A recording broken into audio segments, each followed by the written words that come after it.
ሰላም ጤና ይስጥልን ውድ የፓሮሲያ ሚሽን ፕሮግራም ተከታታዮቻችን በእያላችሁበት እንደምን ቆያችሁ። እንግዲህ ዛሬ በሌላ ዶክመንተሪ ወይም ዘጋቢ ፊልም ተገናኝተናል። ዛሬ የምናሳያችሁ ወይም የምንነግራችሁ ምስክርነት የእግዚአብሔር የሰራውን ስራ ፓሮሲያ ሚሽን ላለፉት በርካታ ዓመታት ወንጌል ባልገባባቸው ቦታዎች ወንጌልን ለማሰራጨት ለማዳረስ ካቀደው ዕቅድ አንፃር ወደ ሰሜን የኢትዮጵያ ክፍል ሽሬ እንዳስላሴ በመሄድ ያደረገውን እና ከዛም ደግሞ የተገኘውን ምን እንደሆነ በአጭሩ ልንመሰክር ለእናንተ ልንነግራችሁ ዛሬ ተገኝተናል። ከሌሎች የወንጌል ጥረቶች ሁሉ ለየት ያለ በወንጌል ጥረት ውስጥ ደግሞ ከምናደርገው የጤና ኤክስፖ ሁሉ የሽሬ እንዳስላሴው ልምምድ ወይም ተሞክሮ ለየት ያለ ስለሆነ እናንተም ይሄንን ደግሞ በመታዳምጡበት ጊዜ በርካታ ነገር ቁም ነገር እንደምትወስዱ አስባለሁ። እንግዲህ ሽሬ እንዳስላሴ በትግራይ ክልል ሰሜን ምዕራብ አቅጣጫ ላይ የሚገኝ በጣም ሞቃታማ ወይም ትሮፒካል የሚባል የአየር ሁኔታ ያላት እንደገና ደግሞ በንግድ እንቅስቃሴ በጣም ከፍተኛ የሆነ እንቅስቃሴ የሚታይባት በሱዳን እንደገና ደግሞ በዛኛው በኩል ደግሞ ከኤርትራም ጋር በጣም በቅርበት የምትዋሰን ከተማ ናትና በጣም ጥሩ የሆነ እኛም እንግዲህ ወደ ፕሮግራሙ ይሄድ ነው ከሐምሌ 18 እስከ 26 2017 ዓ.ም የወንጌል ጥረት ለማድረግ ከመሆኑ ጋር ተያይዞ የሙቀት መጠኑ ደግሞ ጥሩ የሆነ የክረምት ወቅት ስለሆነ በጣም የሚያስቸግር ነበር። ሽሬ እንዳስላሴ በጣም ወሳኝ ከተማ ናት። በተለይ በሰሜን ምዕራብ ትግራይ አጠቃላይ ኢቭን በትግራይ ክልልም በጣም ወሳኝ ቦታ ናት። ለምን ብትሉ ወደ አማራ ክልል ለመሄድ ወደ ኤርትራ ለመሄድ ኦልሞስት እንደ መሐከል አይነት ቦታ ናት እና ከትግራይ ከላይኛው ከመቀሌ ተነስቶ ወደ ተለያዩ አቅጣጫዎች አድርጎ ለመሄድም በጣም ወሳኝ ቦታ ነውና እዛ አካባቢ ማህበረሰብ አብዛኛው የኦርቶዶክስ እምነት ተከታይ አለ። እንደዚሁም ትንሽ የሚባሉ ምናልባት 10% 12% ሊሆኑ የሚችሉ የእስልምና ተከታዮች አሉ። ከዛ ሌላው እንግዲህ በጣም ጥቂት የሚባል የፕሮቴስታንት እምነት ተከታዮች አሉና እንግዲህ ይህ የወንጌል ጥረት ማለት ከሐምሌ 18 እስከ 26 የተደረገው ልክ እንደ ሌሎቹ ወንጌል ጥረት እንደምናደርግ ቅድመ ዝግጅቶች የነበረባቸው ናቸው። እንግዲህ ትልቁ ቅድመ ዝግጅት ደግሞ በርካታ ሺህ ትራክቶች እንዲሁም በርካታ መጽሐፍቶች ደግሞ ለጉዞ የተዘጋጁበት የተጠናከሩበት ነበር። የጤና ኤክስፖ እቃዎችም የተዘጋጁበት መጀመሪያ እዚህ ስናቅድ ካለው ነው መጀመሪያ ያለብኝና በልቤ ያው ስናቅድ ብዙ ሀሳቦች ነበሩ። የሆነ ጊዜውም ትንሽ የዝናብ ወቅት ስለነበረ መስከረም አካባቢ ቢሆን ምናምን የሚል ሀሳብ ነበረኝ በውስጤና ግን ቀኑ እየመሸ ነው። የክርስቶስ ዳግም ምጽአት እየቀረበ ነው እና ጊዜ በሌለበት ሰዓት እነዚህን ውድ ወገኖቻችንን ነገ ሲረጋጋ ሄደን ይህን የእውነት ወንጌል ለነሱ እናበስራለን፣ እንናገራለን፣ ከሞት እናስመልጣለን ብለን ጊዜ መስጠቱ ለኛ አልታየንም። የእግዚአብሔር ቃልም እንደዛ አይልም። ዛሬው ነው አሁን ነው። ምክንያቱም እናንተ ከጨለማ ወደሚደነቅ ብርሃን የተጠራችሁት የእርሱን በጎነት እንድትናገሩ ነው ተብሏል። ያ ማለት እኛ የተቀመጥንበት ዓላማ አሁን ራሱ በዚህ ሰዓት እያንዳንዳችን በህይወት የኖርንበት በዚህ ምድር የምንመላለስበት ትልቁ ዓላማ በፍጥነት የሶስቱን መላእክት መልእክት ወይንም የዛለምን ወንጌል ለዓለም ማዳረስ ነውና ለነዚህ ወገኖች እውነትም ይህ ወንጌል ይህ የእውነት ወንጌል የክርስቶስ አዳኝነትና የክርስቶስ ታላቅነት ወደዛ አካባቢ ካልደረሰ ፈጥነን መድረስ አለብን የሚለውን ተነጋግረን አይ በቃ ብዙሃን እንትን ስለ የእግዚአብሔር መንፈስ የሚያደርገውን ነገር መጠበቁ ይሻላል በማለት ያው ተስማምተን ነበርና እዚህ ስናቅድ የነበረው ማለት ብዙ ጊዜ እኔም ብዙ አድርጌ ማላቀው በጣም ደስ ያለኝ ነገር ግን የአንድ ሳምንት የሚሆን ጾም ጸሎት ፕሮግራም አካሄደን ነበርና በጣም ደስ የሚል ታይም ነበር። ምክንያቱም የሚያጋጥመን ብዙ ነገር እንዳለ እናውቃለን። ቦታው በጦርነት የተጠቃ ቦታ ነበር። ከጦርነት ደግሞ ገና እያገገመ ያለ አካባቢ ነው። ስለዚህ ወደዛ ቦታ ስንሄድ እግዚአብሔር እርዳታችን መሆን አለብን የሚልና ሁሉን ነገር ለእግዚአብሔር ለማስረከብ የነበረን ጥሩ የጾም ጸሎት ጊዜ ነበርና በዛ ጾም ጸሎት ጊዜ ላይ የምናጠናቸው የምናነባቸው የሚመጡልን ጥቅሶች ራሱ በግል ራሱ አይዟችሁ በርቱ እግዚአብሔር ከናንተ ጋር ነው ሂዱና ወረሱ ይሄንን ከተማ ለናንተ አሳልፌ እሰጣለሁ በዚህ ከተማ ብዙ ህዝብ አለኝ ብሎ እግዚአብሔር በቃሉ አፍ አውጥቶ የተናገረበት እግዚአብሔር በቃሉ ሲናገር ምንድነው ያለው ያለኔ ምንም ነገር ማድረግ አትችሉም ነው ያለውና የሚያደርገው ሁሉንም ነገር ቀድሞ የሚሰራው እግዚአብሔር ነውና በዛ የጾም ጸሎት ጊዜ እጅግ የተባረኩበት ጊዜ ነበር በጣም ለራሴ እግዚአብሔር የነገረኝ የእግዚአብሔር አገልጋይ ወይ ደግሞ የእግዚአብሔርን መንገድ እንደሚከተል ሰው እንዴት መሄድ እንዳለብኝ እግዚአብሔር የነገረኝ ጊዜ ነበር እግዚአብሔር ፊት ብዙ ጠይቀን ነበርና ዋና የጠየቀነው እግዚአብሔር እንዲያግዘን እንዲረዳን መንፈስ ቅዱስ ከኛ ጋር እንዲሆን የሚያጋጥሙንን ቻሌንጆችን ሁሉ የምናልፍበት ጥበባዊ መንገድ እንዲሰጠን ነበርና በየቀኑ ጀምረን እስክንጨርስ በአንድነት የጸለይ እንደገናም ደግሞ በአንድነት እንጀራ እየቆረስን ነበር ያሳለፍነው የሽሬ እንዳስላሴን ከተማ ህዝቡን አካባቢውን የመንግስት ኃላፊዎችን በዛ አካባቢ ያሉትን ሁሉ ለአምላክ አደራ እየሰጠን እግዚአብሔር እንዲቀድመን እየተማጸንን ነበርና ይህም ጸሎት ተሰምቶ አምላክ በእውነት ጸሎታችንን ከጠበቅነውና ካሰብነው በላይ የመለሰበት ሁኔታ ነው እንግዲህ ቀደም ብሎ ደግሞ ወንድሜ አንተንና ገለቶም ደግሞ ወደዛ ስፍራ ሄደው ቅድመ ጥናት አድርገው አካባቢው ምን ያስፈልጋል እንዴት መደረግ አለበት የሚለውን ከሰሜን ፊልድ መቀሌ ላይ ከሚገኘው ጋር ተያይዘው የመንግስት አካላትን አናግረው የመጡበት ሁኔታ አለ እሱን ደግሞ ዝርዝሩን እነሱም ይነግራቸዋል ፕሮግራማችንን ከማድረጋችን ከ3 ሳምንት ቀደም ብሎ እኔና ወንድሜ ገለቶ ወደ ለአሰሳ ወይም ለጥናት ለዳሰሳ አካባቢውን ለማጥናት ምን ያስፈልጋል ምን ማድረግ አለብን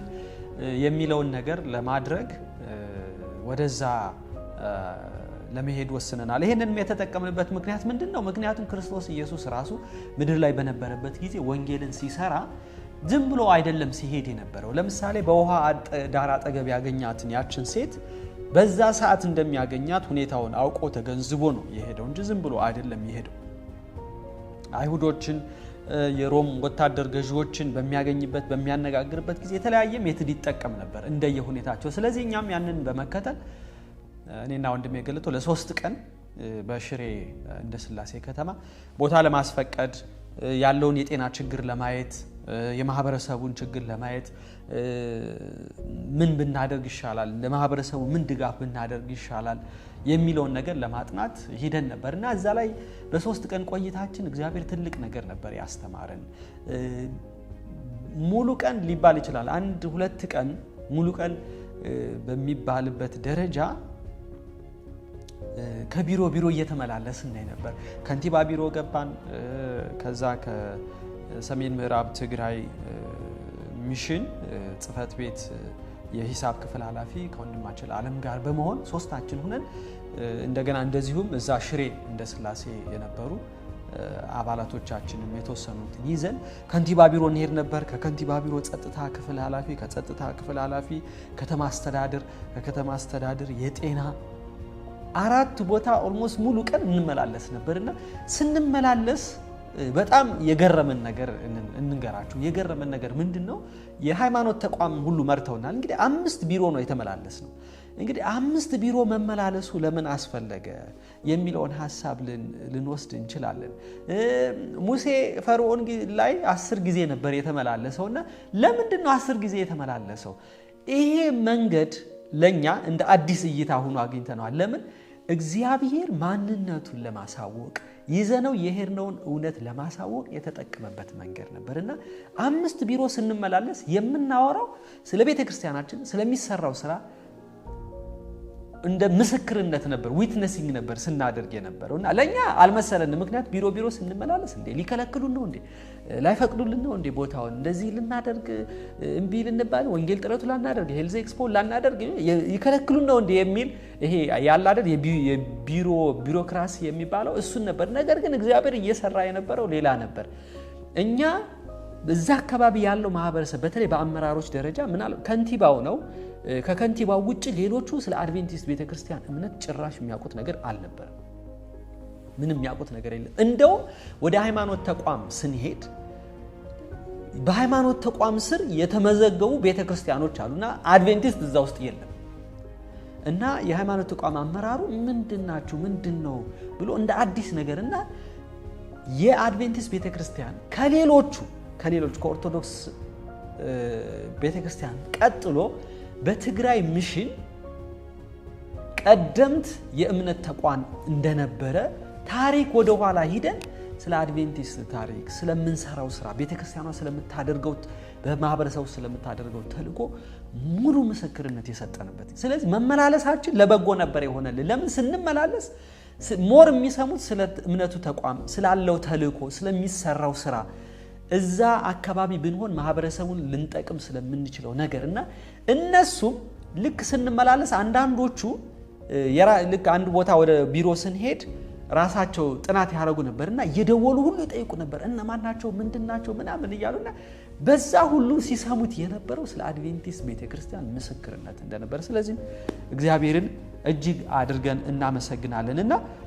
ከዛ እንግዲህ ያው ለጉዞ የሚያስፈልጉ ነገሮች ነበሩ እነዛ ነገሮች ማሟላትም ነበረን ከአዲስ አበባ ስናየው መጽሐፉ የተለያዩ ስራው የተለያዩ ያስቀመጥናቸው እዛው ላይ መስራት አለብን ለማስቀመጥናቸው አንደኛው እኔ ብዙ ጊዜ በጣም የምሰራው በመጽሐፍ መሰብሰብ በኩል ነውና ሰዎች ከኛ በኋላ የሚሰራው መጽሐፍ ነው ብዬ ስለማምነው በመጽሐፍ በኩል አዲስ አበባ ላይ ካቀናጇቸው ስራዎች መጽሐፍ ነበሩ ወይ ደግሞ አንዳንድ ስራዎችም ነበሩ እና አዲስ አበባ ላይ ጾም ጸሎት ነበር መጀመሪያ ላይ ከዛ መጽሐፍ ሰበሰብን እግዚአብሔር ባረከን እግዚአብሔርም ሰጠን አዘጋጀልን ለዛ ነፍሳት የሚሆኑ መጽሐፍቶች ተሰበሰቡ ወደ 2000 ይደርሳል የተያዘው መጽሐፍ ሁሉ አሟላን እንግዲህ ጉዟችንን ተጀመረ አስተውሳለሁ ሮብ ቀን ነው ጉዟችን ያደረግነው በመኪና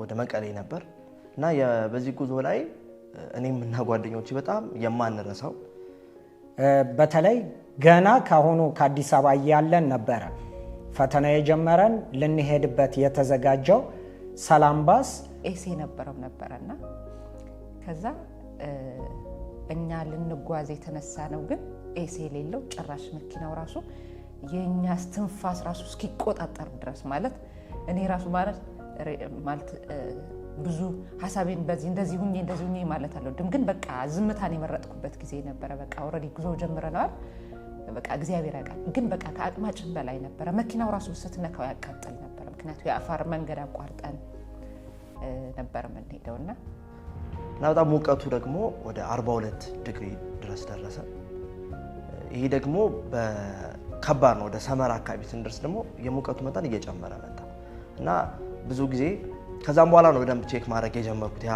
ታይም ካለፈ በኋላ አንድ ሰው ምን ያክል የሙቀቱ ዲግሪ ስንት ያክል ሲሆን ነው ሊሞት የሚችለው የሚለው ሳጠና ከ42 እስከ 45 ድረስ ብዙ ጊዜ ሰዎችን ይገላል እና እኛ የሄድንበት መንገድ ቅድም እንዳልኩት 42 ዲግሪ ላይ ደርሷል ሙቀቱ በጣም አይሆኗል አብዛኞቻችን ላይ ፊታችን በጣም እያላበን ያለው ለመተንፈስ የሚያስቸግር ሁኔታ ውስጥ ነበር ግን በዛ ውስጥ ግን የእግዚአብሔር ድንቅ ታምር ነበር እና የነበርነው መኪና ደግሞ ጧት 11 ሰዓት የተነሳው መኪና አካይዱ ጥሩ አልነበረም በየመንገዱ ይቆም ነበር እንደገና ሌሊት እስከ 5-6 ሰዓት ድረስ የተጓዝን የነበርንበት ጊዜ ነበርና 5 ሰዓት አካባቢ ነው ትዝ ይለኛል ወደ መቀሌ ገባ ነው ስለዚህ ከተጓዝኳቸው ጉዞዎች በአጠቃላይ በጣም ትልቅ የሆነ ማለት የማረሰው በህይወቴ ማለት ነው ምክንያቱም ውሃችንን በሙሉ አለቀ ደከምን የሆነ በቃ ትንፋሻችን አጠረ እዛ በረሃ ላይ የምሞት ነገር ነበር የሚመስለውና ያንን አልፈን ነው ወደዛ ቦታ ሄድነውና ስገባኝ ግን እንቅፋቶች ነበሩ ነገር ግን ለጥቅማችን ነበሩ ዝም ብሎ ማለፍ የሚባል ነገር የለም በተለይ የሶስት መላእክት መልእክትን የያዙ ሰዎች ዝም ብሎ ማለፍ አይችሉም በስንት ተግዳሮት ናቸው የሚያልፉትና አንዱ ይሄንን ክፍል ተመረያለው በርግጥ ብዙ የለመደ ሰው የሆነ ነገር ሲያይ በቃ እግዚአብሔር ሊያስተምረው እንደፈለገ አይነቱኝ እንደተማረ ሰው ነው እዛ ላይ ተረዳሁት አብረውን የመጡ ከተለያዩ ከፓሮሲያ ሚሽን አለ ከሆፕ ቻናል አለ እኔ ከኤደብሊውአር አለሁኝ ኢንተረስቲንግ የሆነ ከተለያየ ከሚሰሩበት መስሪያ ቤት የሚመጡ ብዙዎችም ነበሩ ፓሮሲያ ቢያሰባስበንም እና ግን በቃ የሆነ ለተነሳንበት ዓላማ ነበረ ፎከስ እናደርግ ነበር ነው እና ልክ ደረስን። እግዚአብሔር ይመስገን መቀሌ ላይ ደረስን። እንግዲህ መቀሌ ከደረስን በኋላ በቀጣዩ ቀን ወደ ሽሬ ጉዞ ማድረግ ነበረብን። ነገር ግን የማይቻል ነበረ። ከልቤ ነው የምናገረው። ምክንያቱም ከመንገድ ላይ ከነበረው ሙቀቱ፣ መንገድ ላይ ከነበረው መስተጓጎልና መንገድ ላይ ከተፈጠረው ነገር የተነሳ ብዙዎቻችን ከፍተኛ ድካም ላይ፣ ኃይለኛ ራስ ምታት እና ብዙ አይነት ችግር ስለነበረ ቀጣዩን ቀን የግድ መቀሌ ማደር ስለነበረብን መቀሌን አደረን። እንግዲህ ይሄ ሐሙስ ቀን ማለት ነው። ከዚያ በኋላ ከአንድ ቀን በኋላ አርብ ጠዋት ተነስተን ወደ ሽሬ ላይ ጉዞ ጀመርን እና ጉዞ ስንጀምር ደስ ይል ነበረ። ወጣቶች ከውቅሮ ከመቀሌ እኔ በጣም ከተማርኩት ከኛ በላይ ይልቅ ቢያንስኛ የሆነ አንድ ጊዜ ሄደን ነበር። ፓሮሻ ደግሞ ከኛ በላይ በጣም ብዙ ያውቃል። ብዙ በረሃም ብዙ ቦታዎች ላይ ተጉዘዋል እና እኔ ግን ለሁለተኛ ጊዜ ነበረ ከፓሮሻ የሄድኩኝና እነዛ ይዘናቸው ከውቅሮና ከመቀሌ ይዘናቸው የሄድን ወጣቶች ግን ለመጀመሪያ ጊዜያቸው ነበረ እና ልክ እንደፈነደቀ ልጅ ታውቃላችሁ፣ በቃ ደስ ብሏቸው ይሄ የመኪና ማቆ የመራቡን ምናምን የሚባል ነገር አልነበረም እና እኔ የኛ ከአዲስ አበባ ከመጣን በላይ እዛ ጋር ከኛ ጋር ጆይን ያደረጉ ወጣቶች ልጆች እድሜያቸው ቢያንስ ሄደዋል ከተባለ 22 ወይ 23 ከዛ በላይ አልነበረም። ቢያንስ ከዛ ከኤልሻዳይ የሚባል ህፃናት ማሳደጊያ ልጆች የወሰድናቸው ከመቀሌ ቤተክርስቲያን ደግሞ እንደዛ 14 ከመቀሌ ቤተክርስቲያን ወደ 12 የሚሆኑ ደግሞ ከውቅሮ 14 ከውቅሮ 14 ደግሞ ከመቀሌ የሚሆኑ ወጣቶች ወስደን ነበርና ሊስቱ ነው ነበረ እና ደስ ብሏቸው ግን የሚገርማቸው የ3 ሰዓት መንገድ ቀን ሙሉ ነው የፈጀልን። መኪናው ጉልበት የለውም። በዛ ላይ ደግሞ በጣም አስቸጋሪና በጥንቃቄ ነበር የሚነዳው። ከዚያ በኋላ ግን መንገድ ላይ ስንደርስ አድዋ ከተማ ልንገባ ጥቂት ሲቀረን መኪናው ውሃ ፈላ። ከዚያ በኋላ የውሃ ሪዘርቭ ታንከሩ ተቀደደ። ከዛ እርሱ ተፈቶ ለጥገና መንገድ ላይ አቁመነው ከዚያ በኋላ ሹፌሩ ይዞት የሚያስፈልገውን ለብልሽቱ የሚያስፈልገውን ዕቃ አድዋ ከተማ ገዝቶ እስኪመጣ እኛ ከመኪና ወጥተን ብዙ እዛ ጋር አካባቢ ላይ እዛ መንደር ያሉ ነበለት የሚባል ቦታ ነበር ያቆምነውና ገጠር ነው።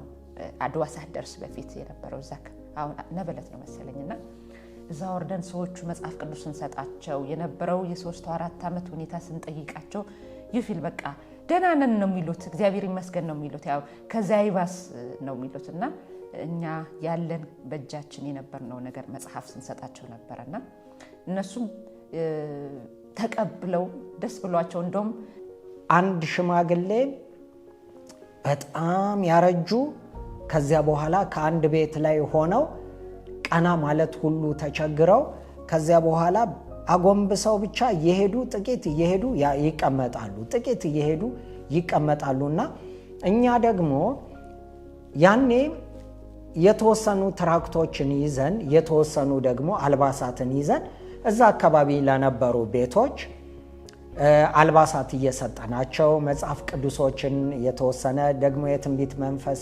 ጽሑፎችና ትራክቶችን እየሰጠን ሰላምታችንን እየገለጽንላቸው በጥሩ ፍቅርና እንቅስቃሴ ውስጥ እያለን እኚህን ሰው ያገኘናቸው እና እኚህን ሰውዬ ስናገኛቸው ምንድን ነበረ የተፈጠረው? እንግዲህ በከፍተኛ ረሃብ ውስጥ የነበሩ ሰው ነበሩ። ከዚህ የተነሳ ሰውነታቸው ላይ ድርቀት ተፈጥሮ ከዚያ ድርቀት የተነሳ ደግሞ እያመማቸው ያንን ነገር ሄጄ በሾክ ላፈርጠው ነበረ የሚሄደውና ወደዚያ አሁን ወደምታዩት አጋም ነው የሚሄደው ሲሉም በጣም ነበር የደነገጥ ነው። ከዛ እንደምንም ደግፈናቸው ወደ ቤታቸው መለስናቸውና በአካባቢው ላይ ስንፈልግ እሬት ነበረ። ከዚያ በኋላ ያንን እሬት አዘጋጅተን እንዲጠጡት በማድረግ ቦታው ላይ ደግሞ በመቀባት ይሄ የኪንታሮቱ ህመም እንዲያለዝብ አደረግንላቸው። ከዚያ የተለያየ አይነት ነገሮችን ምግብ ለሳቸው ከተማ ሮጠን ሄደን ምግብ ይዘንላቸው መጣን። ከዚያ እንደውም ምግብ ራሱ በቀን አንድ ጊዜ ለተከታታይ 8 ቀናት ነበርና የተመገቡት። ከዚህ የተነሳ ከፍተኛ የምግብ እጥረት ነበረባቸው። የተወሰኑ ነገሮችን ሰጠናቸው። እንግዲህ ካለን እግዚአብሔር ከሰጠን ገንዘብ ላይ ጥቂት አዋተን ሰጠናቸውና ከዛ ያንን አድርገን ስንመለስ ግን ሌላ ተልእኮ የያዝን መሰላቸው። ምክንያቱም በራሪ ወረቀቶችን ወደ መኪናው ላይ የሚመጡ ሰዎች ሰጥተን ነበር። እዛ አካባቢ ላሉ ሰዎችም አንዳንድ መንፈሳዊ ነገሮች ስናወራ ነበርን እና እነዚህማ ሌላ ተልእኮ ይኖራቸዋል በሚል ወጣቶች ከበውን ነበረ።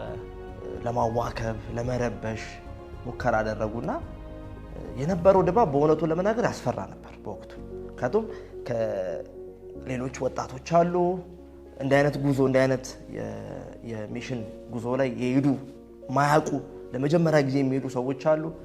እኛም ራሱ ከዚህ በፊት ብዙ ጊዜ ሄደናል እንደ ፓሮሲያም፣ ግን እንዲህ አይነት ተግዳሮት ብዙ ጊዜ አያጋጥመንም እና ይሄኛው በጣም ለየት ይል ነበርና ያ ግርግር ግን እግዚአብሔር አንድ ነገር መውሰድ እንዳለብን ስላስተማረን፣ አንድ ነገር መማር እንዳለብን ስላስተማረን ከዛ ግርግር ውስጥ እግዚአብሔር ተነስተን እንድንሄድ ፈቀደ። ደረስን። የሚገርባችሁ ልክ እንደ አዲስ አበባ 6 ሰዓት ሌሊት ሽሬ ላይ ደረስ። እንዲሁም ደግሞ በጣም በዚህ ወንጌል ጥረት አገልግሎት ከዚህ በፊት ታይቶ የማይታወቅ የአገልጋዮች ቁጥር ደግሞ የታየበት ነው። እንግዲህ አገልጋዮች ከአዲስ አበባ፣ ከመቀሌ፣ ከውቅሮ፣ ከኩየራ፣ ከአዲግራትና ከአላማጣ የመጡ አገልጋዮች ነበሩ። ተማሪዎች ነበሩ። የክረምት ወቅት ስለነበረ ትምህርት ቤቶች ዝግ ናቸው። ፍቃደኛ ሰራተኞች ነበሩ። እንደገና ደግሞ የፊልዱ ራሱ ከመቀሌ ኃላፊዎች፣ የሰበካው ኃላፊዎችም የተገኙበት ነው እና ወደ 60 የምንጠጋ ሰዎች ነን። እንግዲህ በከተማ ውስጥ በማረፍ እንግዲህ ይህንን ወንጌል ጥረት ለማድረግ ሁላችንም በሰላም የገባንበት ሁኔታ አለ። ስለዚህ ከ3 ሳምንት በኋላ እኔ ቀድሜ መሄድ ነበረብኝ። ፕሮግራሙ አርብ ሊጀምር፣ እኔ ሮብ መሄድ ነበረብኝ። ሮብ ሂደን እንደገና ተመልሰን በነዛ 5 ቢሮዎች እንደገና እኔና ወንድሜ አለም የትግራይ ሚሽን የፋይናንስ ክፍል ኃላፊ እንደገና ወደ እነዛ ቢሮዎች ደግመን መልሰን እንግዲህ ተመልሰን መተናል። ፕሮግራማችን ልናደርግ ነው። ቦታውን እንድትፈቅዱልን እዚህ የምናደርግበትን ቦታ የሚደረገውን እያንዳንዱ ነገር እንድታደርጉ የሚለውን ነገር በምንሄድበት ጊዜ አሁንም ተመልሰን በሄድንበት ጊዜ እኔ ያየሁት አንድ ነገር ምንድነው፣ አንዱ ቢሮ ላይ የሰጠነው መጽሐፍ ኦልሞስት እየተነበበ እንደሆነ የሚያስታውቅና ምልክት የሆነ ወረቀት መሃል ላይ አድርጎ የሚነበብ መጽሐፍ ኦልሞስት ግማሽ ላይ እንደደረሰ እያየሁ በጣም ገርሞኝ ነበርና ምናልባት ለዚህም እኮ ሊሆን ይችላል ወደዛ የሄድ ነው እንደ ፕሮግራሙን ባናደርግ ራሱ መጽሐፉ ሲነበብ ማየት ራሱ ትልቅ ነገር እንደነበር አይተናል፣ ተመልክተናል። እዛ በነበሩ ወንድሞቻችን ጋር ሆነን የፕሮግራሙን ዝግጅት አደረግን። ስፒከር ተከራይተን፣ መኪና ተከራይተን፣ ድምጽ አስቀድተን በሆፕ ቻናል ትግራይ ባለው ብራንች እዛ ድምጽ አስቀድተን በትግርኛ ፕሮሞሽን በከተማው ዙሪያ የጤና ኤክስፖ እንደሚደረግ ለሕዝቡ ሳያቋርጥ የሚለፍፍ ማስታወቂያ የሚሰጥ መኪና እንዲሁም ከሰዎች ጋር ተነጋግረን ክፍያ ፈጽመን አንድ 10 ሜትር ምናምን ርቀናል እና አንዲት ሴትዮ መጥታ ከኋላ እንደዚህ ነካችኝና ፕሮግራሙ መቼ ነው የሚጀምረው ብላ ገና እንግዲህ ሳናስተዋውቅ ማለት ነው ገና ሳይተዋወቅ ፕሮግራሙ መቼ ነው የሚጀምረው መምጣት ፈልጋለሁ እና ለኔ ጥያቄ የሆነብኝ ነገር ምን መሰላችሁ፣ እንዴት እኛን አወቀችን ነው። እኛ መኪናው ጋር ብዙ አንድ 10 ሜትር ርቀናል። ኦልሞስት እየሄድን ነው ወደ ሌላ ጉዳይ። መኪናው እዛ ጋር ቆሞ እየተናገረ ነው። እዛ መሆናችን የዛ አካል የመኪናው አካል የዛ ፕሮግራም አካል መሆናችን እንዴት አውቃ ነው መጥታ እየጠየቀችን የሚለው ለኔ ጥልቅ ጥያቄ ነውና ያ ለኛ ትልቅ ኮንፈርሜሽን ነው የነበረው። ገና ሳናስተዋውቅ ማን እንደሆን ሳንናገር ሳናስተዋውቅ ራሳችንን እዛ ፕሮሞሽን መኪና ጋር የኛ እንደሆነ እንኳን ምንም የታየ ነገር አልነበረም። ደርሳ መጣን። እግዚአብሔር በዛ ከተማ ሰዎች እንደነበሩት ለኔ ትልቅ ኮንፈርሜሽን ነው የነበረው። የጤና ኤክስፖ የምናደርገው እሁድ ነው። አርብ ማታ ነው የወንጌል ጥረታችን ማታ የጀመርነው። የወንጌል ጥረት ያደረግነው ኖርማሊ እንደምናደርገው ድንኳን ተክለን ምናምን አልነበረም። የሆቴል አዳራሽ ተከራይተና እንግዲህ ከተማ ውስጥ እንደሌላው ከተማ ድንኳን ድንኩነን መንገድ ዳር አገልግሎት ለማድረግ መድረክ ሙዚቃ ሲስተሙን ሁሉ ወይም የድምፅ ስርዓቱን በዛ ሁኔታ ለማድረግ አልተቻለም።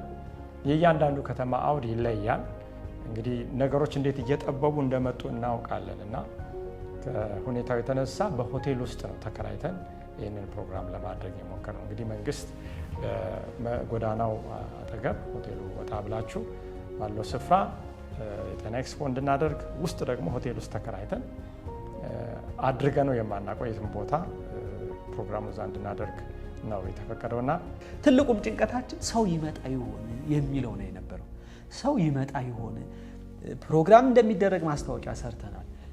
ካለው የሃይማኖት አክራሪነት እዛ አካባቢ ያለው የሃይማኖት አክራሪነት አንጻር ሰው ይመጣልን ይሆን አዳራሽ ላይ ተከራይተን እንደው ይመጣ ይሆን እንግዲህ እግዚአብሔር ያውቃል ብለን ነው የገባነውና ሰንበት ከገባ በኋላ እንግዲህ አርብ ካለፈ በኋላ ምሽት ላይ አገልግሎቱ ተጀመረ። በንጋታውም እንዲሁም አብዛኞቻችን ወይም ሁላችን በሚባል መጠን የቤተክርስቲያን አባል የሆንበት የሰንበት ጠዋት ፕሮግራም ተደረገ። ከዛ በኋላ ማታ ላይ ግን በተደረገው የወንጌል ጥረት መጀመሪያው ቀን ብዙ ሰው ሳይሆን ምንም ሰው አልመጣም። አዲስ ሰው ግን በንጋታው አዲስ ሰው መምጣት ጀመረ። እሁድ ቀን አዳዲስ ወደ 6 ወደ 7 የሚሆኑ አዳዲስ ነፍሳቶች የማታውን ፕሮግራም የወንጌል ጥረቱን መካፈል ጀመሩ። ከዛ 10 ሰኞ፣ ማክሰኞ፣ እሮብ 14 ወደ 14 የሚሆኑ ነፍሳት የወንጌል ጥረቱን ማታ ማታ በቋሚነት እየመጡ ይካፈሉ ነበር። ከኦርቶዶክስ፣ ከሙስሊም፣ ከፕሮቴስታንት ቤተክርስቲያን ከሁሉም የእምነት ተቋማት መጥተው ያንን ፕሮግራም አዳራሽ ውስጥ ከተከራየ ነው አዳራሽ ውስጥ ምንም ሳይበግራቸው ያሉበት የማህበረሰብ ሁኔታ ሳይበግራቸው ሳያግዳቸው መጥተው ይካፈሉ ነበር። በጣም ነው የገረመን። እንግዲህ 14 ሰው እዛ ቦታ ውስጥ ማግኘት ማለት 144,000 በሉት 144,000 በሉት እዛ አካባቢ እና እግዚአብሔር ድንቅ ስራ የሰራበትና ይሄ ዘመን ማለት ነው ይሄ ጊዜ ሰዎች እግዚአብሔርን የሚፈልጉበት ጊዜ ነውና ሰዎች እግዚአብሔርን የፈለጉ ባሉበት ጊዜ ደግሞ ምንድነው የምታየው? ሰዎች በመንፈሳዊም ጤናማ መሆን ይፈልጋሉ፣ እንደገና በአካልም ጤናማ መሆን ይፈልጋሉና መንፈሳዊ ፓርቶች ነበሩ። ማታ ማታ የሚደረጉ ፕሮግራሞች ነበሩ። ከአርብ ማታ ጀምሮ እስከ በቆየንበት እስከ ሮብ ማታ ድረስ ፕሮግራሞች ነበሩ። በእነዛ ፕሮግራሞች እጅግ እደሰት ነበረ። ምክንያቱም በእንደዚህ አይነት መልክ በእንደዚህ አይነት ቦታ ሄደ እግዚአብሔር ደግሞ በቃ እግዚአብሔርን የሚጠሙ መማር የሚፈልጉ እውነትን ማወቅ የሚፈልጉ ሰዎችን በየጊዜው እየመጡ እየተማሩ ነበሩና የእውነት መንፈስ ሲገለጥ ይሄ አንዱ በጣም ከቆየኋቸው በሽሬ ቆይታዬ በጣም ደስ ያለኝ ነገር ነው። እግዚአብሔር ይመስገን የሰንበት ፕሮግራማችን ጥሩ ነበር። እሁድ ቀን የጤና ኤክስፖ የምንጀምርበት ቀን ነው የነበረውና እስካሁን ከያዝነው ቁጥር በእኔ በኩል ባለው መረጃ ከፍተኛውን በአንድ ቀን በመጀመሪያ መግቢያ ቀን ቁጥር ያገኘውን የጤና ኤክስፖ ተሳታፊ ሰዎች ልናገኝ ችለናል። እንግዲህ በትግራይ ክልል የፓሮሲያ የጤና ኤክስፖ የህዝብ ብዛት ሪከርድ የሰበርንበት ክልል ሆኖ አግኝተነዋል። በጣም በሚያስደንቅ ሁኔታ ነው። ከሌላ ቦታዎች አንጻር በሽሬ የተለየ የሚያደርገው ምንድነው? ጧት ሰው በራሱ ፈቃድ ይመጣና እንግዲህ ከ200 ሰው በላይ በቀን አንሰራም የሚለው መልእክት ስለሰማ ጥር ብቻ 11 ሰዓት የሌሊት ተነስተው ሰልፍ ይዘው እርስ በርሳቸው ዛሬ ቀን 250 ሰው ነው የሚያክሙት 300-400 ሰዎች ይመጣሉ። እንደዚህ የትም ቦታ እንደዚህ አይነት አይቻላቅም። አዲስ አበባ ላይ ሄልዝ ኤክስፖ ይካሄዳል። ቡታጅራ ላይ ማድረግ እናውቃለን። ወደ ጊዶሌ አካባቢ አድርገን አምቦ ከተማ አድርገን እናውቃለን።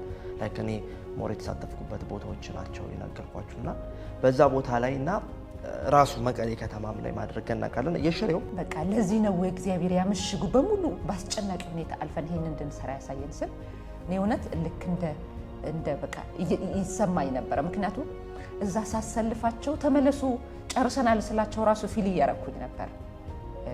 በጣም ፈልገውት ነበር። በጣም ፊል ካረኩኝ ደግሞ በመኪናና በባጃጅ ተሸክመው የሚመጡት በሽተኞች ነበሩ። የደም ብዛት፣ ስኳር፣ ይሄ ጭንቅ በጣም ከአቅም በላይ ሆኖባቸው በተፈጠረው በአገሪቱ ሁኔታ ላይ ደግሞ መልስ ያጡ ሰዎች በቃ አውሉ ሐኪሞች መጥተዋል የውስጣችን የምናማክራቸው ብሎ እና ብዙ ታማሚዎች ይመጣሉ። እንግዲህ ፕሮሰሱ ምንድነው? ቁመታቸውን ይለካሉ። ከዛ ደም ግፊታቸው፣ ከዛ ስኳራቸው ተለክቶ እኛ ጋር ይመጡት እና በተሰጠን ውጤት ነው። ስኳር ምርመራ ክፍል ነበርኩ እና እዛ በሽሬ በነበርኩ ቦታ የስኳር ብዙ በሽተኞች ነበሩ፣ ስኳራቸው ከፍ ዝቅ የሚሉ ብዙ ተስፋ የቆረጡት መቼም መዳን አልችልም ብሎ ተስፋ የቆረጡት ነበሩና ወደኛ ሲመጡ ግን ተስፋቸው እንደለመለመ እንዲሁም ደግሞ እኔ መዳን እችላለሁ ብሎ ተስፋ እንዳገኙ እናያለን ማለት ነው። የማረሳው አንዲት እህት ለረጅም ጊዜ ህመም ነበረባት። በተለይ የማህፀን ችግር ነበረባትና ያንን ችግሯን በብዙ አይነት ሁኔታ ለማስታገስ ብዙ ህክምናዎች ሄዳ ነበረ። ግን የእግዚአብሔር ፈቃድ ሆኖም እኛ ባገኘናት በዛ አጭር ጊዜ፣ ምክንያቱም በኋላ ላይ ሌሎች ይናገራሉ እያልኩ ደጋግሜ የምናገረው ለዚህ ነው ካለን ሰዓት አንጻር እና እርሷ ላይ የተፈጠረው ነገር ከባድ ነበረ። ከዛ የተነሳ ብዙ ሽታ ይወጣው ነበረ፣ ብዙ ፈሳሽ ይመጣት ነበረ። ያንን ነገር ለመናገር አፍራ ከህዝብ መሃል አውጥታ ለብቻዬ ነበርና የነገረችኝ። በጣም ነበር ልቤ የተነካው። በኋላ ላይ ግን እግዚአብሔርን እጅግ አድርጌ የማመሰግነው እኛ በሰጠናት በዚህ የኤደን ገነት ትምህርት መሰረት እቤቷ ተጠቅማ በንጋታው ትልቅ የጤና ፈውስ አግኝታ ትልቅ ግልግል አግኝታ እያነባች ገና ከመንገድ ላይ እኛ ቁርስ በልተን አርፍደን ወደዛ ስንደርስ እያነባች ደግሞ ስትመጣ ነበር ያገኘኋት። በእውነት ጌታዬን እጅግ አድርጌ አመሰግናለሁ። መዳኗን በሰውነቷ አወቀች እንደተባለው ያ ነገሮቿ ሁሉ ቀሎላት ስትመጣ ፊቷ ሁሉ ያበራ ነበረ። ከዚያ በኋላ በንጋታውም ይህንን ነገር እንድትቀጥለው አደረግናት። በጣም የሚገርም በቃ ብዙ ጊዜ በቀላሉ ሊድኑ የሚችሉ በሽታዎችን እነሱ ግን ባለማወቅ ያንን ህመማቸውን ይዘው በህመማቸው በጣም ይሰቃዩ ነበረ። ለምሳሌ ብዙዎች የኩላሊት ህመም ምልክት ነበረባቸው። ለዛ ምክንያቱ ነው ያስተዋልኩት በቂ ውሃ አለመጠጣት ነበረ። በቀን አንድ ሰው በትንሹ ከ8 እስከ 10 ብርጭቆ መጠጣት አለበት። እነሱ ግን ዛሬ ውሎዬን አልጠጣሁም፣ ከጠማኝ ብቻ ነው የምጠጣው የሚሉ ነበሩ። ስለዚህ ለዛ በሽታ የተጋለጡ ፊታቸው ያበጠ በተለያየ ህመም ከውሃ ጋር ተያይዞ ከኩላሊታቸው ጋር ተያይዞ የተበከሉ ነበሩ፣ የታመሙ ነበሩና ያንን ስንመክራቸው ነበረ። እናም ሌሎችም በቀላል ከንጽህና ጋር የተያያዘ የሚመጡ ህመምተኞች ነበሩና እነዛን ምክሮች ስንመክራቸው ነበር እና እግዚአብሔር ይመስገን ከነገርናቸው በኋላ ውሃ በደንብ መጠጣት አለባችሁ ስንላቸው ስንት መጠጣት አለብኝ? በትንሹ ከ8 እስከ 10 ብርጭቆ መጠጣት አለብሽ ስንላቸው በጣም ይገርም። በቃ የኔ በሽታማ በቃ እሱ ነው፣ ውሃ ለመጠጣት ነው አውቄዋለሁ ይሉ ነበረ እና እግዚአብሔር እንኳን ላካችሁ፣ እናንተን እግዚአብሔር ነው የላካችሁ ይሉ ነበረ። በተለይ እዛ አካባቢ ወደ ኤርትራ ዳር ደንበር እንደመሆኑ መጠን የስደተኞች ካምፕ አለ እና አብዛኛዎቹ የሚመጡት ስደተኞች ነበሩና በተለያየ ችግር ውስጥ ያሉ ነበሩና በቀላሉ እንዴት ህመማቸውን ማከም እንዳለባቸው ደጋግመን እንነግራቸው ነበረ። እንደዚሁም ተስፋ የቆረጡ በጦርነቱ ምክንያት ንብረታቸውን ያጡ፣ ልጆቻቸውን ያጡ፣ በጣም በቃ ተስፋ የቆረጡ፣ በዛ ላይ ደግሞ ምን ያክል ሰዎች ተቸግረው እንደሆነ የተረዳሁበት ነው። በተለይ ታሪኮቻችን ሲነግሩን ያጋጠማቸውን ቻሌንጅ በጦርነቱ ላይ እንዴት እንዳሳለፉ፣ ከዛም በዘለለ ደግሞ አሁን ያላቸው ሁኔታ፣ የሚሰማቸው ስሜት፣ የወላጆቻቸው ማጣት ሊሆን ይችላል። አንዳንዱ ከእያንዳንዱ ቤት ማለት እችላለሁ የሆነ ሰው አጥቶ ወይ ዘመዱን ወይ አጎቱን ወይ እናቱን ወይ አባቱን ወይ ልጁን ብቻና የሚገርማችሁ እኔ አንድ ሰው ያጋጠመኛልና በጣም በቤተሰቦቹ መገለል የተፈጸመበት ወንድም ነውና ምን ያህል እኛ እንደቀላል የምናየው ጥቅስ የሰው ህይወት ላይ ምን ያህል ተጽዕኖ እንደሚያመጣ ልነግራችሁ ፈልጋለሁና ቤተሰቦቹ የሌላ ብሔር በአንድ በኩል የሌላ ብሔርና ሁለት ብሔር ሆኖ እንትን ያለበት ወንድማችን ነውና አንደኛው እዛው አካባቢ ነው፣ ያንዱ የአባቱ ወገን የእናቱ ወገን ሌላ አካባቢና ወደ ሁሉም ሲሄድ ባለው የፖለቲካ ችግር ሁኔታ በቃ በሁለቱም ሳይድ ተቀባይነትን ያጣ ወንድማችን እና የሄልዝ ኤክስፖ እያደረግን ምክር ስናደርግ ያንን በሚነግረኝ ሰዓት በጣም ልቤ ተሰበረ። በቃ እንዲህ አይነት ማህበረሰብ ለካ ደግሞ አለ። ሰው ያገለለው ማህበረሰብ ያገለለው በየትኛውም ዘመዴ ወገኔ የሚለው የትኛውም ብሔርም ቢሆን ተቀባይነት ያላገኘም ለካ ሰዎችም አሉ የሚለው ልቤ በጣም ነካውና እኔ የነገርኩት ነገር ምንድነው ጌታ ተቀብሎሃል ስለው እንባውን ማልቀስ ጀመረ። በቃ ስነግረው እግዚአብሔር እንዴት እንደተቀበለው የሰማይ ዜጋ እንዴት ነው የሰማይ ቤተሰብ እንዴት እንደሆነ አሁን ያለው ምድራዊ ችግር ሁሉ ኃላፊ እንደሆነ በመነግረው ሰዓት ያ ወንድማችን በጣም ያለቅስ ነበርና በዛ ቀን ጀምሮ ማታ ማታ እየመጣ መጽሐፍቶችን ወስዶ እያነበበ ማታ ማታ እየመጣ እስክንሄድ ድረስ እየተከታተለ አሁንም ድረስ ያ ወንድማችን የመጽሐፍ ቅዱስ ትምህርት ክትትል ከሚያደርጉት ወንድማችን አንዱ ነው። የሚመጣው ሰው የጭንቀት ብዛት ልነግራችሁ አልችልም። ያለው የጦርነት በቃ ሁለተኛ ጦርነት ሊሆን የሚለው አዝማሚያ ሰው ውስጥ የፈጠረው ፍርሃትና ጭንቀት ያ ግፊት፣ ስኳር ለተለያየ በሽታ ህዝቡን እንደዳረገው ህዝቡ በቃ በኢኮኖሚ ምክንያት መኖር እንዳቃተው ያንን ሁሉ ያየን። ለዚህ ነው ተስፋ የሚያስፈልገው። ለዚህ ነው ይሄ ወንጌል ለእንደዛ አይነት ማህበረሰብ ለየትኛውም የኢትዮጵያ ክፍል የሚያስፈልገው ይሄ ወንጌል እንደሆነ በዛ በጤና ኤክስፖ ጊዜ ይሄ ተረድተናል።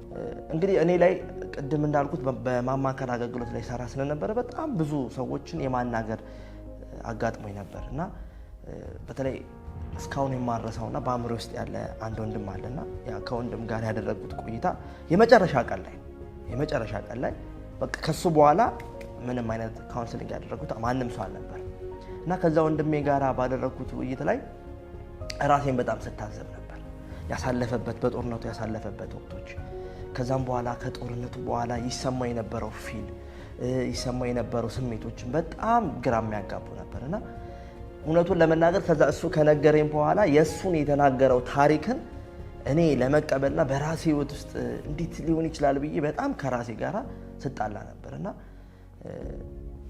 ያ ወንድም ሳስብ እኔ በጣም የበረታውበት ነበር። ሰው ለካ እንዲህ ያሳልፋል። ሰው ለካ በእንዲህ አይነት ውስጥ ሊሄድ ይችላል።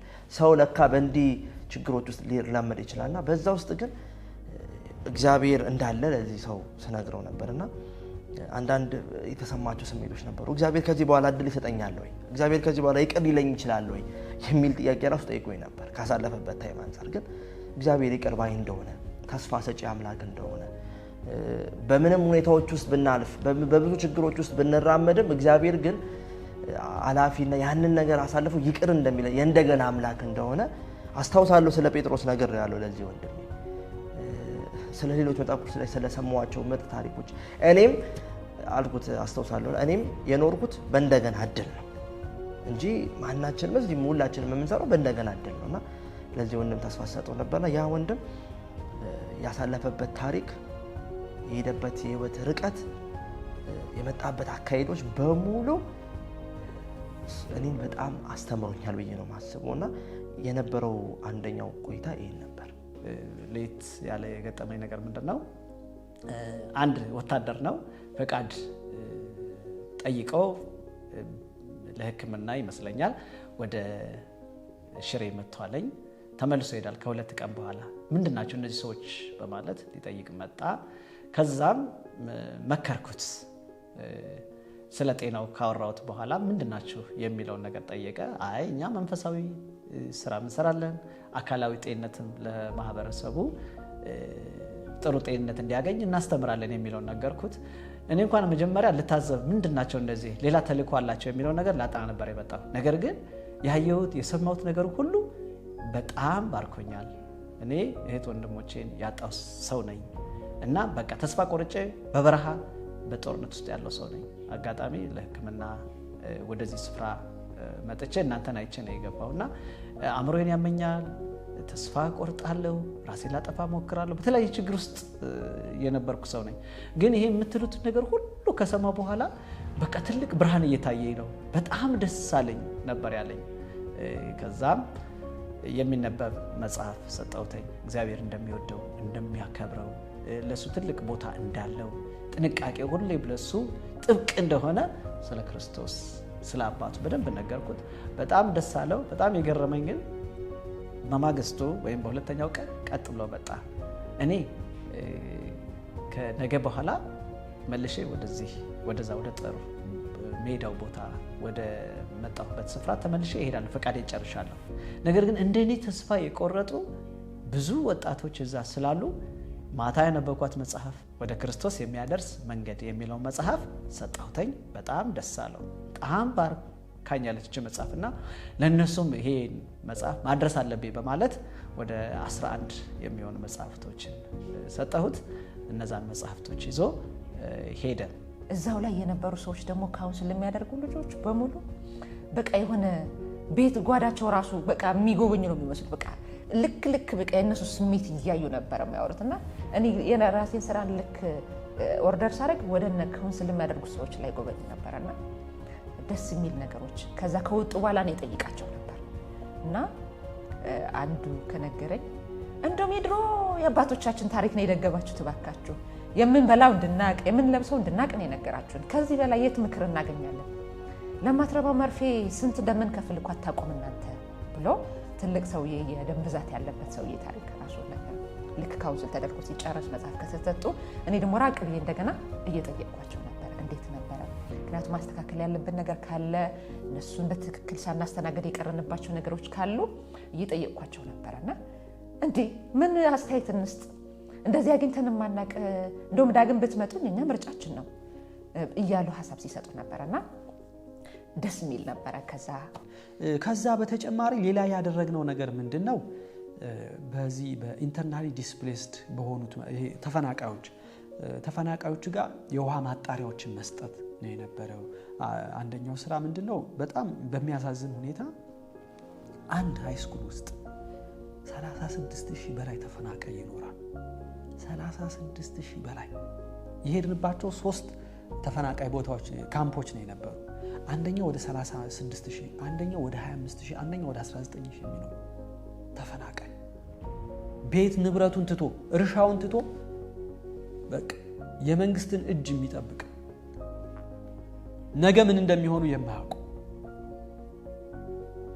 በፕላስቲክ የሚኖሩ እንጨት ቆፈር አድርገው ኖርማል ቤት ሳይሆን በዚህ በዩናይትድ ኔሽን የሚሰጠው ፕላስቲክ ድንኳን የሚኖሩ በአንድ ቅጥር ግቢ 30,000፣ 20,000፣ 19,000 ጦርነት፣ ረሃብ፣ መከራ፣ ችግር፣ ኃጢአት በዚህ ምድር ላይ እያመጣ ያለውን ነገር ያየንበት ሁኔታ ነው። ይዘነው የሄድነው ወደ 150 የሚደርስ የውሃ ማጣሪያ ነበር።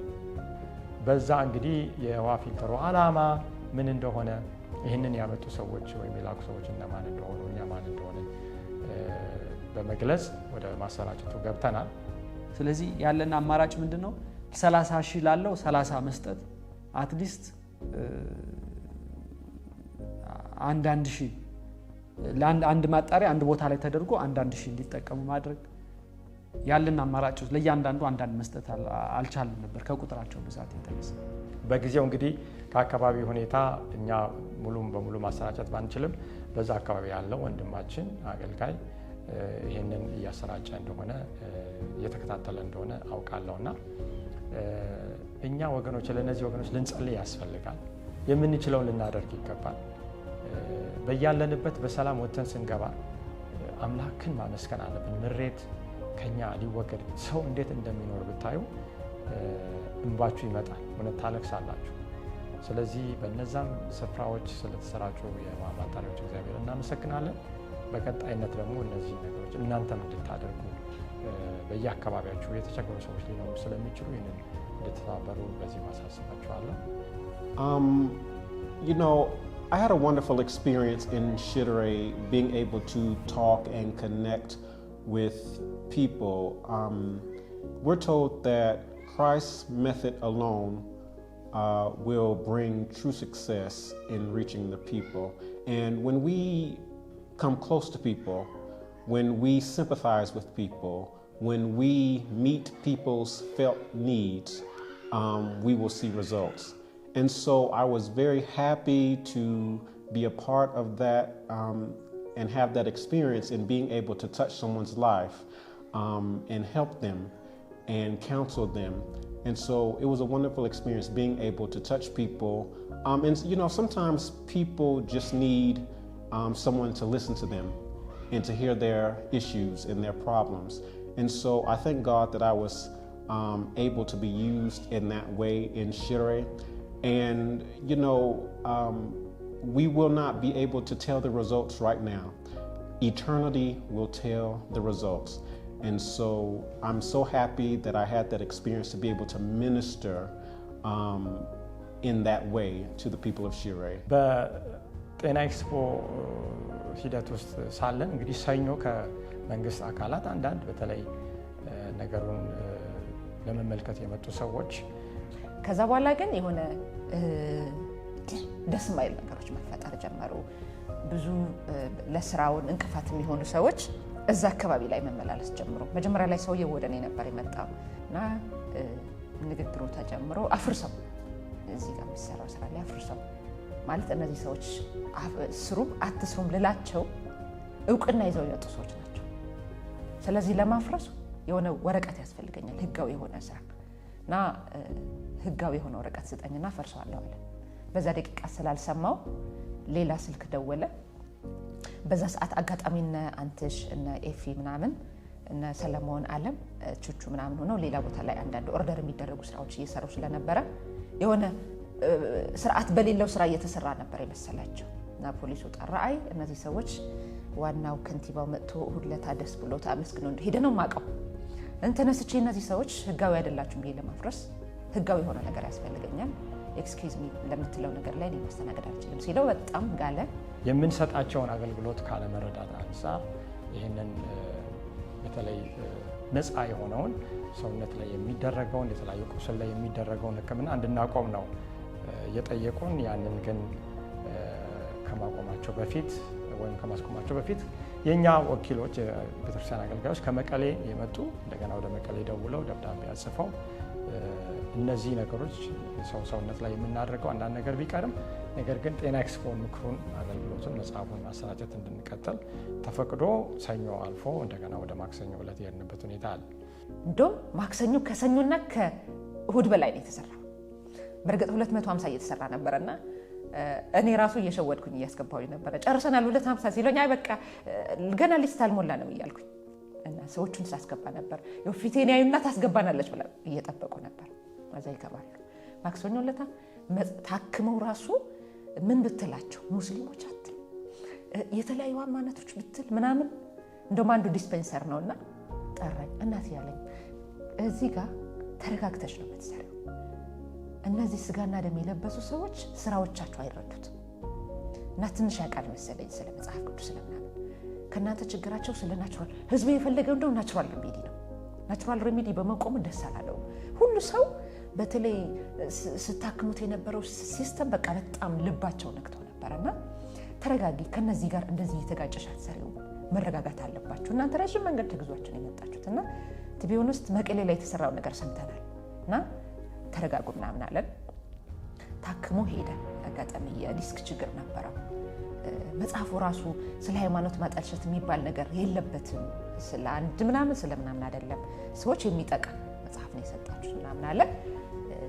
ቢያንስ የሆነ እኛ የምንመክር ሳይሆን ሌሎችንም የሚመክሩን አይነት ሰዎች ነበሩ። ስራዎቻችን በጥልቁ በቃ ማሰብ የሚገባን ማውራት የሚገባን እና አመስግኖ ሄደ። እንደውም በሱ ምክንያት ብዙ ሰዎች ተልከዋል ወደዛው ወደ ምንሰራው። ከዛ ማክሰኞ እንዳልኳችሁ ደስ የሚል መጽሐፍ ከታከማችሁ በኋላ አንስተ እኔ ባላነብም ልጄ ታለብልኛለች እንደዚህ እያሉ ሲታከመው የሚሰማቸው ስሜት የሚገልጹት ብቻ ሰው ስላገኙ የውስጣቸው ነው የሚያወሩት እንደዚህ ነገር። ምክንያቱም አስቡት ለ3-4 ዓመት በተለያየ ነገሮች እንቅፋት ያጋጠመው ህዝብ በነፃ ስትሰማ የውስጡ ደግሞ ሳያስቀር ነው የሚነግርህ እና ፊል ሳረግ ነበረ ሪሊ። ምክንያቱም ብዙ ነገር ተበላሽቶባቸዋል። የሚያዳምጣቸው ይፈልጋሉ። በዚህ ዘመን ደግሞ አዳማጭ የለም፣ ተናጋሪ ብቻ በበዛበት ዘመን ላይ ነው የምንመላለሰው። ደግሞ እዛ ደግሞ ይበስ ነው። ባለስልጣናቶች ደግሞ እንደምናውቀው ነው ለሚቷ ሙሉ ላይ ያዙት ማውራት እንጂ መዳመጥ አይፈልጉም እና ህዝቡ ሰልችቶታልና አብዛኛው በስትረስ የተያዘ ሰው ነው እና ፕሮግራሙን ለማስቆም ያልፈነቀለው ድንጋይ የለም። ፕሮግራሙ እንዲቆም በተለያዩ አካላት በመምጣት በጋበዝናቸው አብረው የማህበረሰብ አገልግሎት እንዲሰጡ በጠራናቸው ሰዎች አማካኝነት በእምነት ተቋማቶች በነዛ ሁሉ ፕሮግራሙ እንዲቆም ከፍተኛ ግፊት እስከ ከንቲባው ድረስ ሄደ። ሐሳቡ ከተማው ሁሉ በቃ አጂቴትድ እንደነበረ የሚወራው ስለዛ ፕሮግራም ብቻ ነው። ሌላ ነገር አልነበረ። የሚወራው ስለዛ ፕሮግራም ብቻ ነው እና በቃ ሌላ እንደምታ የፖለቲካ እንደምታም እንዳለው ተደርጎም የተወሰደበት ይሄ ሰው አይደለም ያደረገው ሰይጣን። ይሄ የሰይጣን ስራ እንደሆነ እናውቃለን። በቃ ብዙ ነገር ካሰብናቸው በላይ ሰይጣን ድንጋዮችን ፈንቅሎ ፕሮግራሙን ለማስቆም ማክሰኞ ዕለት እንግዲህ አሁንም ጥያቄዎች አልቀሩም። እንግዲህ ጠላት ሰይጣን ጠላታችን እሱ የሰው ጠላት የለንም። መጽሐፎች የሚሰራጩትን እንድናቆም ጥያቄ ይቀርቦልናል።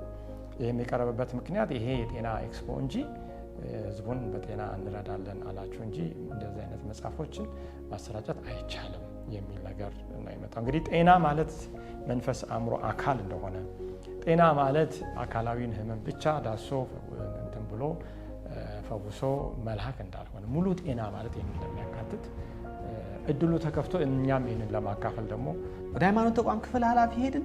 ሁሉን ነገር አስረዳን። ምንድነው እነሱ አንዳንዶች ያመጡብን ክስ እና ሐሳብ ምንድነው? በጤና ሽፋን ሃይማኖትን እየሰራችሁ ነው የሚለው ነው። እኛ ደግሞ በደብዳቤ አስገብተናል። ቤተክርስቲያኗን የሚወክሉ ጽሁፎችን እንደምንበት መጽሐፍቶችን እንደምንሰጥ እሱ በደብዳቤ ሁሉ እዛ ላይ አንብበንላቸው። ስለዚህ የሃይማኖት ተቋሙ ምንድነው የምትሰጡት መጽሐፍ?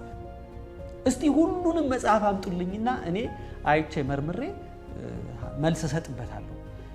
ይዘነው የሄድነው መጽሐፍ በሙሉ እዛ ቢሮ አስቀምጠን ነው ወጥተን ይሄድ። አይገርማችሁም ወገኖች?